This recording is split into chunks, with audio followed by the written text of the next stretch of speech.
This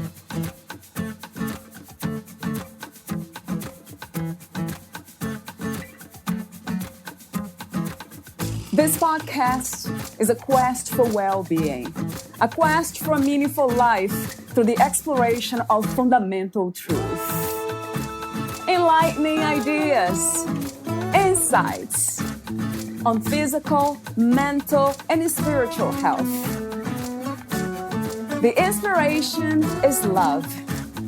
The aspiration is to awaken new ways of thinking that can lead us to a new way of being well.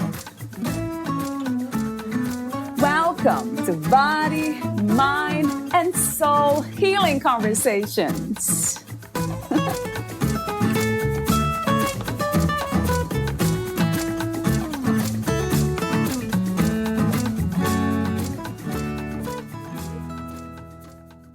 Each and every act performed by an individual, no matter how small or seemingly insignificant, is capable of merging human experience with divine consciousness. Valeria Teles interviews Dr. Robert J. Flower, the author of Decoding Potential, The Science of Achievement, Pathways to Understanding. Robert J. Flower, Ph.D., is a highly successful entrepreneur, consultant, Mensa Scholar, author, and educator. Having started his business career with only $321, he grew his business to a net worth of well over 8 figures today. For over 38 years, he has dedicated himself to the study of human potential and how to fully achieve it. Late in 1980, Dr. Flower experienced an epiphany, which changed his life forever. He went through what mind scientists call a state of enlightenment, which lasted for months. This led Dr. Flower on a quest all over the world through ancient systems of thinking and cultures until he discovered a hidden mathematical and biological code. This code clearly defined a master pattern in the structure of nature, a natural intelligence. By breaking this code, Dr. Flower uncovered a scientific way to achieve our highest potential. To further develop this system, Dr. Flower founded the Gilchrist Institute for the Achievement Sciences.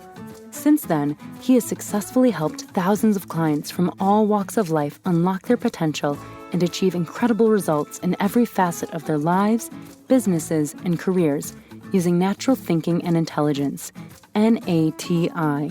Dr. Bob has authored 11 books, several of which have received top acknowledgement from scientists around the world. Further, since 1986, he has survived several bouts of leukemia.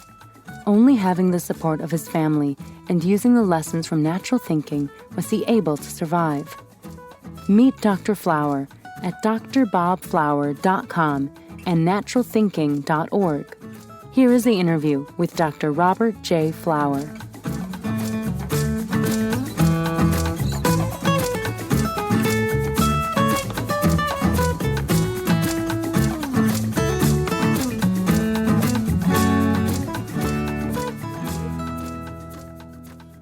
In your own words, who is Robert J. Flower? Well, multifaceted would be the best way. I've been a very, very successful businessman, thank God, for many years. Started with practically nothing, a couple of $100, and built a multi-million-dollar empire, which is now a family-owned and operated investment type scenario. But over the years, I've also been very heavily involved in metaphysical research, philosophy. That was my educational specialty. Very great philosophical believer and follower. And currently, I've been more of a scientist and a researcher, putting it all together. I've been able to take principles of potential. Our whole thing, Robert Flower, is all about developing potential and getting to the heart of things. If there were a single definition for myself, I would just simply say I'm one that is an expert at developing potential and getting to the heart of things. Love that word, the heart. That's an interesting word. How would you define or describe what the heart is? Well, I want to give you a scientific fact about the heart, which might be of interest to you. A colleague of mine who was the world's authority in stress, his research shows that the heart throws off 5,000 times more energy than the brain does. Is everything energy, Robert? Yes, absolutely. Even potential. Little tiny itty bits of molecules, trillions and quadrillions of molecules that fill the universe, just waiting for us to put them together into a proper structure and creating as good a life, as good an existence as is possible. What is life to you? What is this experience called life? Developing potential. It's all about serving the universe. The universe is unrealized potential waiting to be utilized. And that's what life is. Life is the experiment and experience of the development of the universal potential. When you say universe, that makes me think about this impersonal energy or unlimited, untouched, free energy. It seems like from your message, it seems like there is an intention to get somewhere with that energy or to do something with this free energy. Is that something that a message you're trying to deliver? That there's an intention behind? And potential actually has 4 functional parts to it: physical, mental, emotional, and spiritual. And in order to properly develop and realize your potential, you need to address all 4 of those areas, not just 1 or 2 or 3. And the more you're able to develop in those 4 areas, the greater your realization of potential.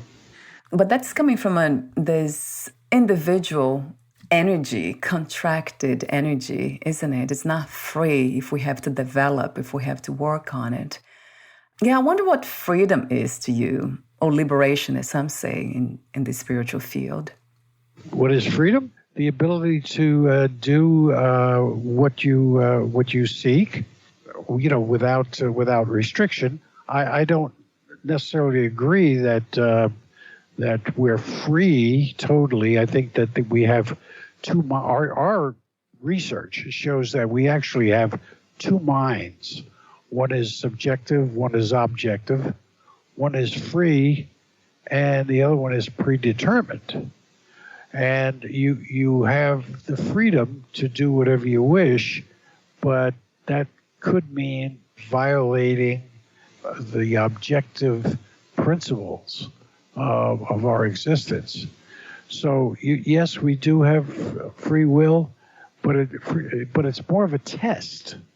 It's the matter of getting us into the right frame of mind that holds tremendous amounts of potential, more so than what most people think today. Question I have for you, it's that I often ask most of my guests: how did this happen? How did we come to be in a human body and to be having this experience right now? Do you wonder? Humanity is a testing ground and development ground of the universal energy of potential. It's where you put it together, let's say, on the other side, and then put it into realization in this world to see how it measures, how it works out, how effective it is here, so that it becomes effective there. And I relate, when people ask me questions such as that, I relate to the Lord's Prayer, where it talks about thy kingdom come, thy will be done, So what the prayer is actually saying is that there's this image on the other side. And the plan is to try and realize it here in 3-dimension. Instead of in 2-dimension. When you speak of God, you mentioned the word earlier. Is that a spiritual belief that you have? And if you do, where, who, and what is God to you, Robert? Well, I think it's more of a God force. That potential is God, or God is potential, however you look at it. But it's an impersonal world that, if you understand potential contains everything. There's only 2 types of potential: unrealized potential and realized potential. The unrealized fulfills everything. Anything and everything that's possible is contained within potential. And this energy has actually 13 parts to it. It's actually a molecule, individual molecules. And these little molecules have the ability to take on different forms. Right? One of the forms is physical. The form is mental. And another is emotional. And still spiritual. So that when I talk about God, I'm not talking about a personalization, unless it's a human form. That's different. The human form of God is entirely possible, but not the way we're going in this world. How did you come to these realizations and to develop the method that you have? I know we'll be talking about it in a moment. What you have been speaking so far, how did you come to these understandings? Well, I had an illumination many years ago. As I said, I'm a lover and student of philosophy. Yeah. And I was just, I was very accomplished at the time, but I wasn't satisfied. I felt that there was something more to life. I didn't understand it, and I wanted to know more about it. And I set my path to study and learn and try and solve whatever mysteries that I possibly could. And one of the first things I did, which changed my life dramatically, was I had to divulge myself of all belief systems. Is that possible to navigate this reality without any beliefs? Yes. Yeah. Let me put it this way. There's beliefs and there's perceptions. Beliefs are concrete. Perceptions are very fluid. You can live even better with perceptions than you can with beliefs. I try to live my life by the perceptions, except when it comes to things that I know. I know, science or experiential events that occur in my life. But yes, the answer to that is yes. And what would be an example of that, of perception versus belief? What would that look like? Well, someone can believe in God and say, well, I believe in God, and God is a person. It's a personage. Somebody with a perception would say it's possible that God is a personalized entity, but it's also possible that they may be something else. So I'll believe that it is personal, but I'll keep looking for other avenues that show me a different picture. So I guess the question for you is, when you talked earlier about mystery, is there any mystery? Do you still see life as a mystery? Or what would be a mystery about this that's happening? Well, I don't... There are many mysteries, and it depends on whether you're talking about metaphysical or you're talking about material. The mysteries is, what is life about? I think clearly that our scientific research and our experiential events show us that life is definitely about potential, developing potential. And everything I read in the various scriptures leads me to that conclusion. I think there's a lot more that we can know about the universe, the other worlds, than where we're looking now. I think we limit ourselves too much, and we tend to, in our research, we find that what prevents people from achieving things, okay? And we find that there are four major factors: fear, ego, ignorance, and self-deception. And when people can't achieve things, one or two or all of those factors are involved. And that happens consistently, universally. So my focus is to teach people what these 13 principles of potential are, and what the restrictors are, and then find their weaknesses, identify their weaknesses for them, and help them through this process. Life is about the process. It's not about making billions of dollars or being a famous athlete or actress or something of that sort. It's about a path. And, you can be very poor and a humble person. You can be very rich and famous and very, very ego-oriented. We both have paths. And we both need to master those paths in order to achieve our life mission, our life goals. So when you speak of the ego, Robert, is that the idea of this me, this I, this contracted energy that owns reality, a piece of reality, a very limited piece of reality? Well, ego is ego versus pride. Pride is a virtue. Ego, in our definition, is a restrictor.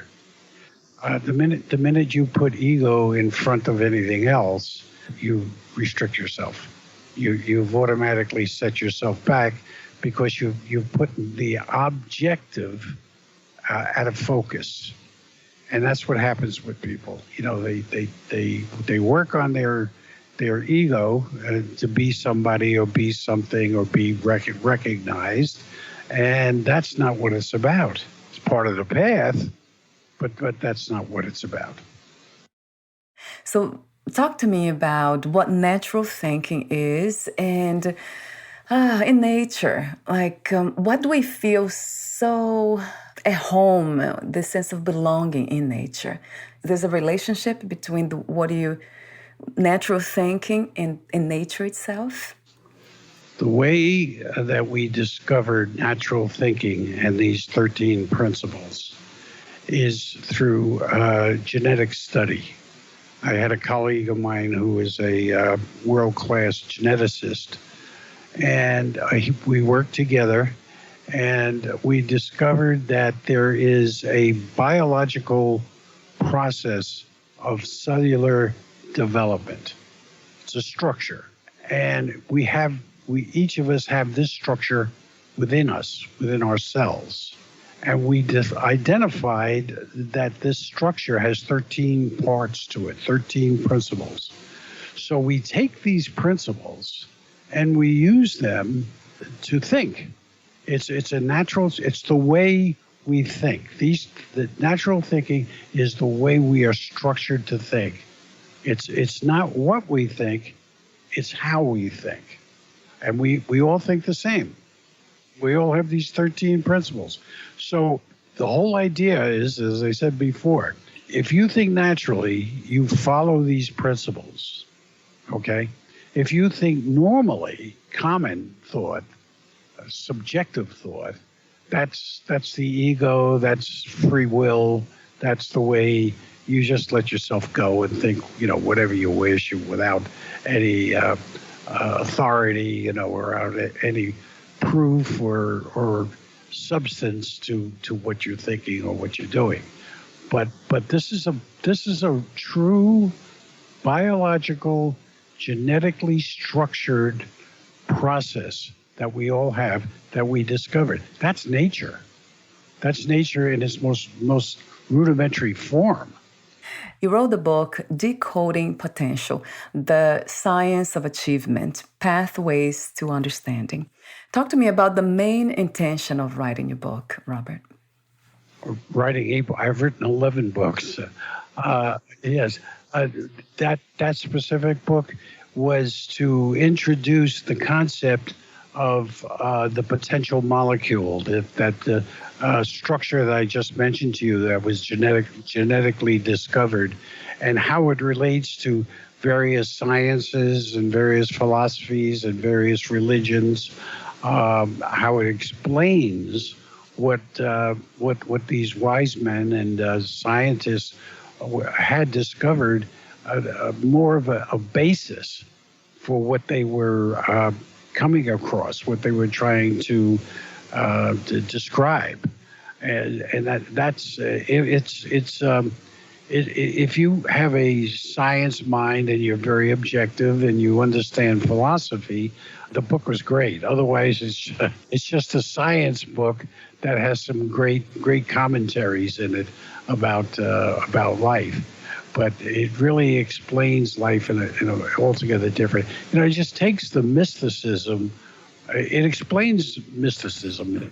Talk to me about what mysticism is from your perspective, or what has been said about mysticism, and why is that not related to nature itself? Where is the disconnection? Well, no, it is related to nature, but in a different way. Mysticism is mysteries of the universe, mysteries that involve religions and sects and things of that nature. What I'm saying is that mysticism, in many ways, is truth, and today's science is proving it, but it's proving it not as it was described to us. It's proving it in a different light, in a more open light, in a characterization that shows us a different concept as to what we were taught. So, over the centuries. So, I love mysticism. I write a lot about it, and I use it because I find that it does possess the truth, but not the way it was taught to us. And you take the Holy Grail, for instance. I have very good friends, well-educated friends, very intelligent friends, who say, well, what are you writing about? The Holy Grail is a myth. It's just a nomenclature. No, it's not. In the book, I show where the many concepts of the Holy Grail and its development, its stories, are actually telling us about the potential molecule. But that's not the way the Holy Grail has been betrayed to us for centuries. Even today, I go out and I will give a talk or a lecture about the Holy Grail. People go, wait a minute, what are you talking about? The Holy Grail is not that.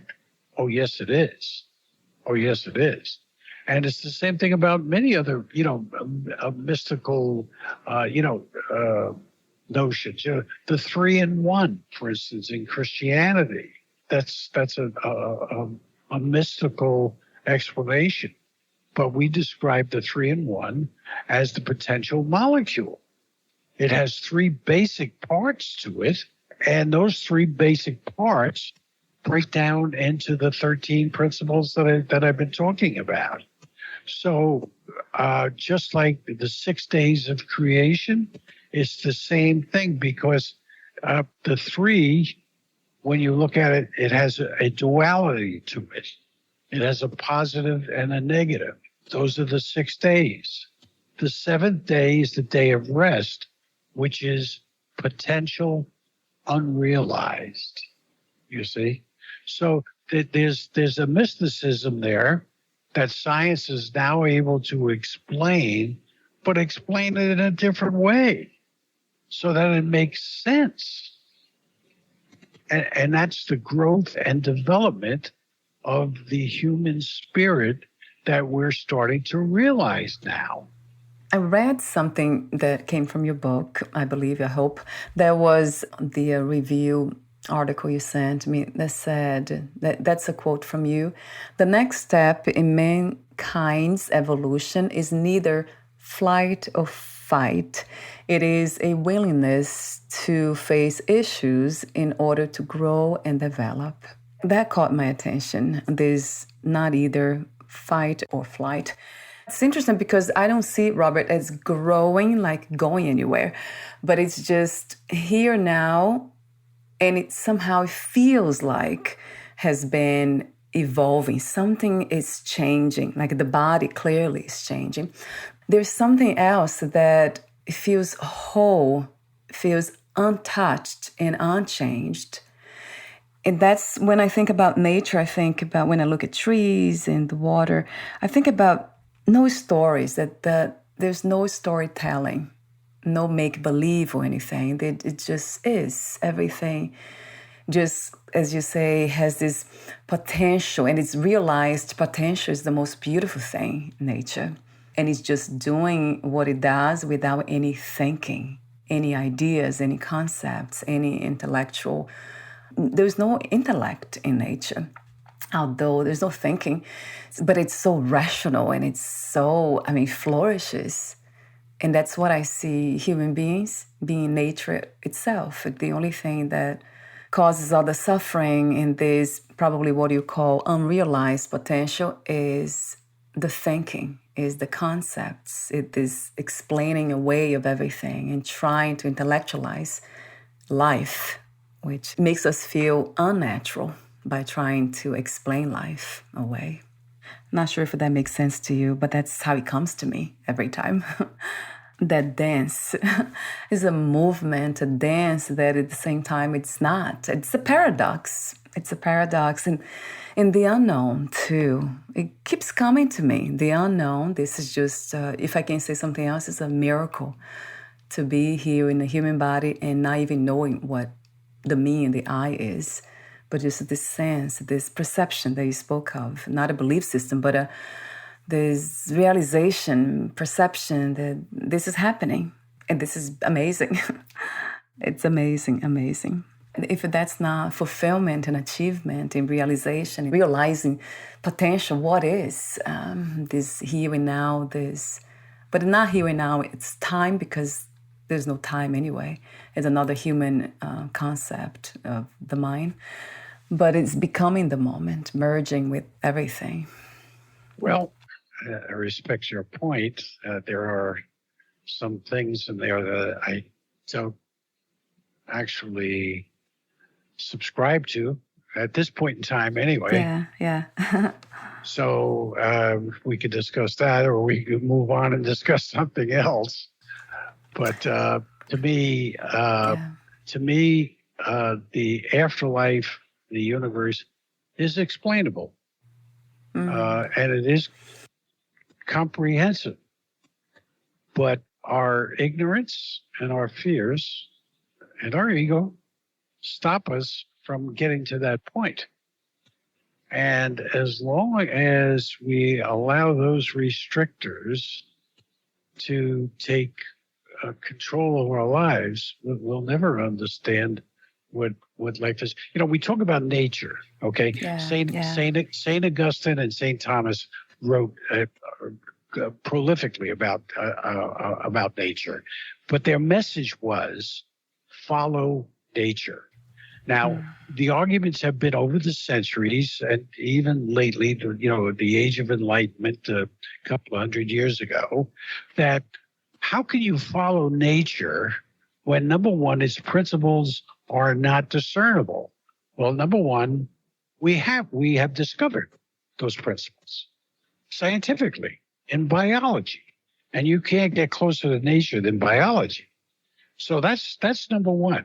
Now, many people reject this because it's not in their understanding. And it generates fear in their thinking. Well, okay, that's all right. That's the path.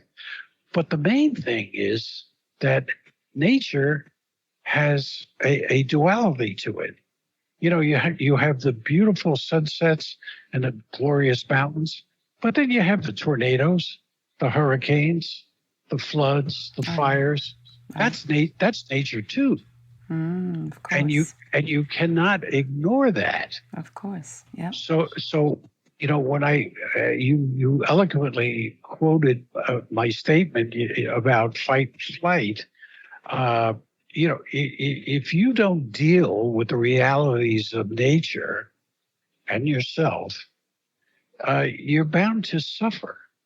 And you talked a little bit about suffering. Suffering is self-generated. Mm-hmm. And it's generated by what we call free will and not following the principles of nature. So would you say that human beings, we are nature? Would you say that? Would you make that statement? Yes. Of course, yes. Right, Robert? Yes. So we are nature. Yeah, I absolutely agree. The duality aspect, yeah. But then when it comes to suffering, I absolutely agree with you too that, yeah, we are cousin. That's the mental construct, those ideas we have, belief systems we have. Because pain is part of life, isn't it? At least the human experience. Yeah. Oh, yeah. Oh, yeah. I absolutely agree with you in that I don't know where we disagree anyway. Maybe the unknown. I guess the unknown in the trying to explain life way is the part of understanding that you call it understanding. That to me has to do with the mind again, mental processes and ideas and concepts. And life itself, or whatever this is that we call life, it's just, we cannot even describe what this is. It's not to be really understood or believed. It's something to be experienced. It's beyond that. I think it's a realization that you just are life itself. There's no separation between you and life. And now, who are you then? I have no idea who I am. I just know that I have been conditioned to believe a lot of things, but that's conditions of the mind and body. Yeah, biology, of course, plays a huge role. My background, my everything that happened, my DNA, so that plays a role. That's conditionings. But if I go beyond that, the conditions of mind and body, then it drops into the realization that this is it, that this is incredible. I mean, I can use those words, but it's not even that. It's just unconditional wholeness, unconditional being. It sounds spiritual, but it's not actually spiritual. Everything might be spiritual. I call it life itself. I try not to even use those names. But yeah, it's a realization. And that sounds to me like the impossible, to realize that without creating any stories, without trying to understand or putting labels or concepts in it. Just kind of, like taking a deep breath and just kind of falling into life itself, merging with it and becoming wholeness. But at the same time, separated wholeness. So we are two. It's a paradox again. So it cannot be explained when it comes to the paradox of what this is. Okay, again, there's a little dichotomy here. I can only speak to what I experienced and what others had practiced. But the main thing that brought me to the point where I feel I understand life and beyond so well is that I gave up everything I believed. And I just sought what's the truth. And when I say the truth, I mean I wanted explanations. Don't tell me something because it's an axiom, or an old proverb. Okay, tell it to me, but tell me why it is. Tell me what's behind it. And the minute I gave up my belief system, I began to see things in a totally different light. My relationship with people, with my wife. Yeah. I did not have a good relationship with my wife at the time this happened. Right. The minute that it happened, the day that it happened, I came home and my wife took one look at me and she said, "What happened to you?"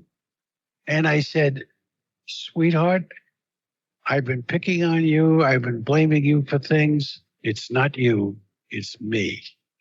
And my whole married life, I'm married 52 years to a wonderful human being, and with three great understanding children. But that all came about because I walked away from a belief system, from things that stopped me from looking at realities that came to me. So, and that's such a hard thing to do, Valeria. It's so hard, but once you do it, it's a release. It makes a lot of sense to me, to the me, of course. That's the ego that you spoke about earlier. That's my understanding, or the understanding of the ego. That's always trying to attach to something, some idea. As long as the ego can understand something, grasp something, then it becomes, it's that solidity that it looks for. It looks for destination, looks for knowing. It's all about knowledge. I want to know. I remember when I had those ideas, that the grasp of the ego, that I wanted to know, I wanted to find out the truth. And that was an endless path. It's never satisfied, really. It always comes to a dead end in a way, because the knowing realm is just very limited. What I have found is that the unknown is unlimited. And that's a very uncomfortable place for the ego, very uncomfortable. Yes. It doesn't like being there. No belief systems, no path, nothing. I'm just here now doing what I do. I have no idea why I'm doing this. It's just life itself doing what it does, nature. Sure. Yep. Yes, absolutely. Yeah, so we are actually speaking about the same things, maybe using different words, I would say, or maybe different ways of explaining, right, what this is. It's bottomless. It never stops trying to get somewhere. That's the ego. It always wants to know, and wants to know the truth, and wants to know a definite truth. and life is just, life. This is the complete unknown to me. It's a miracle too. I say miracle to be here now, to be talking to you now. What is this? This is amazing to me, that we can even talk about these things. We can even talk, we express. And it might not be real. None of this might be real in a way. But it feels real, doesn't it? It really does. The science of achievement, that's part of the 13 principles within the Nadi method that you have created. That caught my attention when achievement, because that's getting somewhere. But I do, not a belief, because I don't have a belief system, but it's something that interests or calls my attention. This search, this very sincere desire of some of us to get somewhere, realize the truth, or to live better lives without suffering, so we can get along better with one another and flourish in this human body. So that's really, I love that about human beings, about you, what you do. That's exactly what's happening here. So it's about easing or reducing suffering. And that's a beautiful thing. It's one of the most beautiful things I can think of in this unknownness of life. But then you're back to violating the rule of nature, that there's a goodness and a badness in nature. Without denying that, of course. No, there's no denial. Then, of course, everything that, even those without, which a lot more people, as you spoke earlier, the world, the reality, the way it is now, most of us don't realize that yet, that we can ease suffering. Although I don't believe I'm not interested in free will or control of life or choice even. What is your take on that, Robert? Well, like I said, we have two minds. This is what our research is showing us. We have two minds. We have this common mind, which is personal, and it's free will. That's what we do and live and see every day.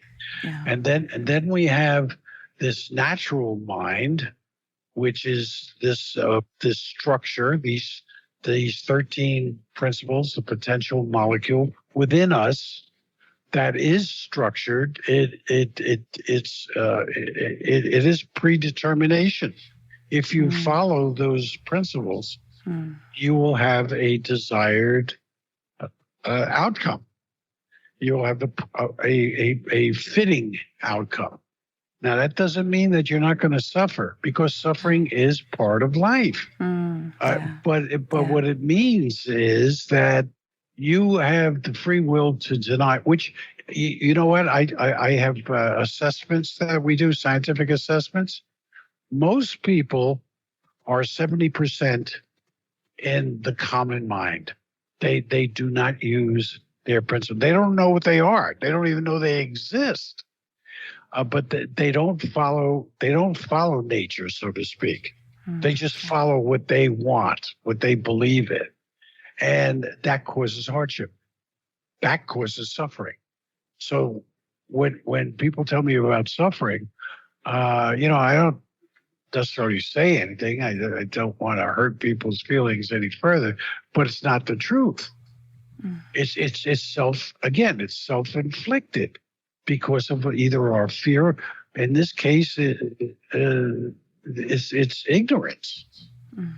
And then from ignorance, it's when it's presented to them, it becomes rejection, it becomes self-deception, because they're saying that, well, that sounds good and it's probably right, but I'm not, that's not me. I'm not going there. Well, okay. That's your free will. But watch out for the pain and suffering that follows. Yeah. That's one of the questions that I often ask. Why do some of us have this openness and this curiosity about, the processes of nature and who we are, and how can we kind of lead or experience a better, not a better, but flourish in this human body? And why some of us don't. They have no interest, they suffer, and they are comfortable with suffering, actually, it seems like. So is this part of the dance of life? This is, what do you call them? I mean, I call it unconditional love, unconditional wholeness, life doing what it does. It's not perfect. It just is. It's free energy doing what it does. Yeah. Well, virtue, you talk about love, you're talking about love and compassion, you're talking about virtue. And virtue has many fine qualities to it. If you follow virtue, you're going to be okay. But you're also going to suffer. Right. I love that you keep saying that. That's true. Well, it's true. Look, how many people don't do things that they know are right, but because they're going to lose their job, or they're going to insult somebody, or they're going to be ridiculed or something. That's not virtue. That's not practicing virtue. So there's the whole dichotomy of life, of thinking, is all within the self. It's not that difficult. It's not that difficult, Valeria. But it is difficult because people reject it. And that's part of the suffering too, when we realize these things and then people around us, they don't. And then it feels like a disconnect, and that causes suffering. Right. What an interesting experience to be here. Thank you so much, Robert, for having this conversation with me and being open to talk about these things. Most welcome. So we're almost at the end. I do have a few more questions for you, the ending questions. Would you like to add anything or read a passage in your book? Let me put it to you this way. I have a mantra. I have two basic mantras, but the one I live my life by, that I really believe in, is as follows.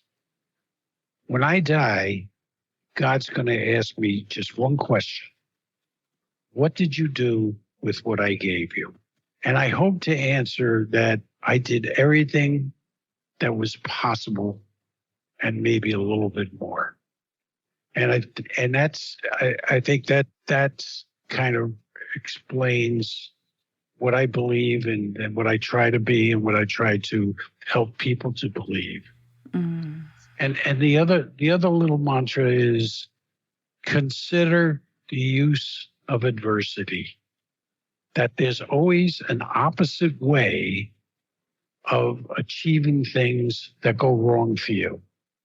And I've made a fortune in my life doing that, taking bad things that have happened and turning them around. Mm. And there's a section in one of my earlier books, A Revolution in Understanding, where I talk about that and an experience I had with my mother many years ago.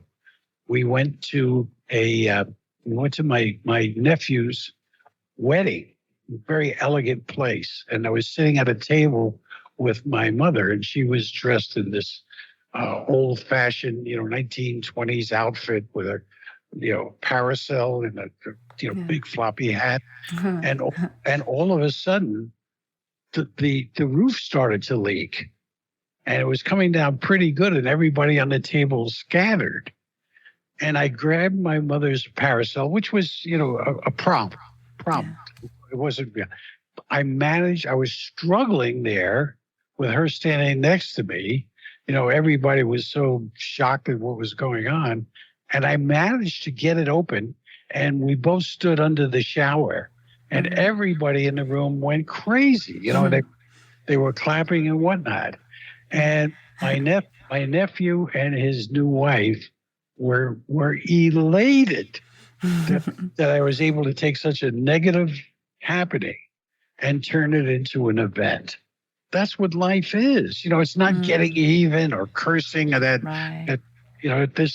But I hope that answers your question. Those are just a couple of examples of how we try to employ this whole theory of potential in life.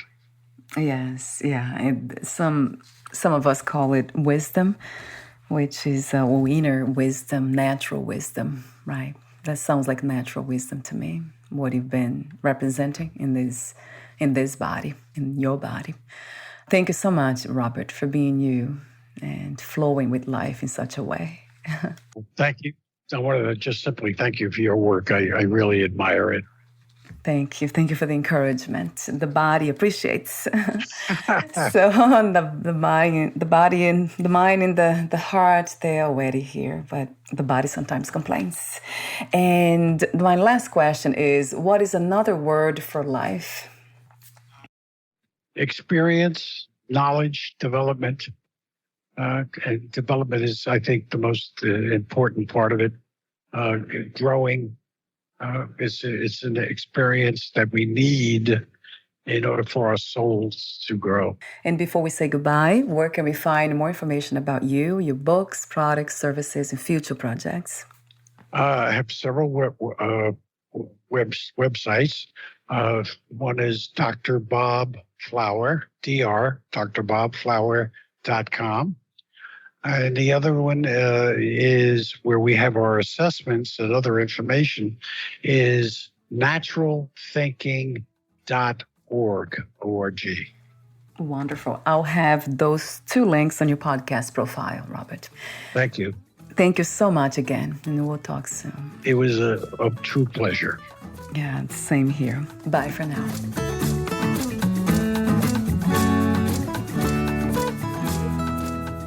Thank you for listening. To learn more about Dr. Robert J. Flower and his work, please visit drbobflower.com and naturalthinking.org.